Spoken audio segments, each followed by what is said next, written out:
2014 से पहले की एक तस्वीर आती है कश्मीर से। श्रीनगर में राहुल गांधी खड़े हैं, पीछे तमाम उद्योगपतियों की कतार है और राहुल गांधी ये कह रहे हैं कि हम इन्वेस्टमेंट लाएंगे श्रीनगर में, हम कश्मीर में उद्योग धंधे लाएंगे और एक छवि राहुल गांधी की वो बन रही होती है।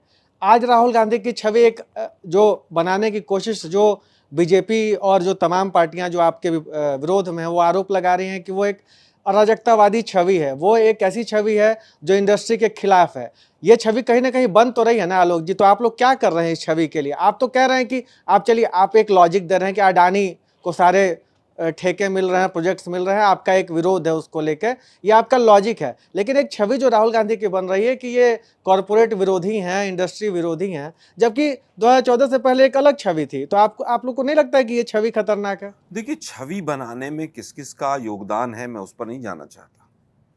भट्टा परसौल से छवि बिगाड़ने का काम शुरू हुआ। भट्टा परसौल पे लैंड एक्विजिशन का एक तांडव हुआ और ये कुछ सरकारें राज्यों की कर रही थी।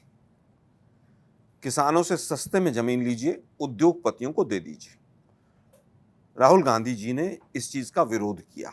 एक उड़ीसा में हुआ था, ट्राइबल्स वाली जो लैंड थी, वेदांता ग्रुप और वो तमाम चीजें।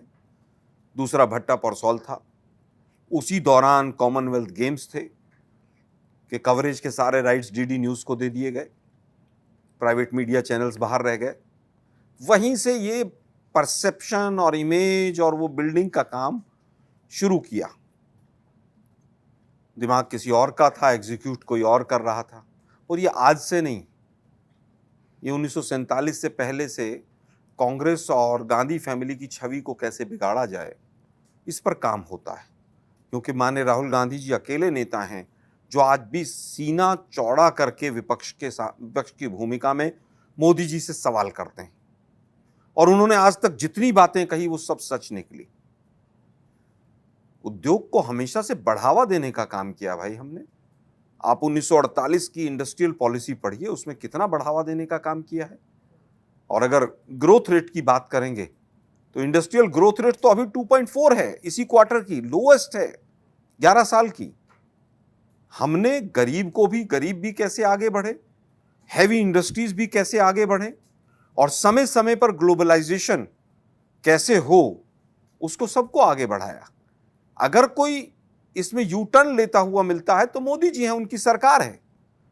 रिटेल सेक्टर में हम विरोध करेंगे, फिर उसके बाद सारे डी मार्ट खुल जाएंगे। इंश्योरेंस में हम विरोध करेंगे, फिर सब इंश्योरेंस सेक्टर में प्राइवेटाइजेशन कर देंगे मोदी जी। अब तो डिफेंस में भी चले गए हैं, अब तो न्यूक्लियर पावर में भी जा रहे हैं।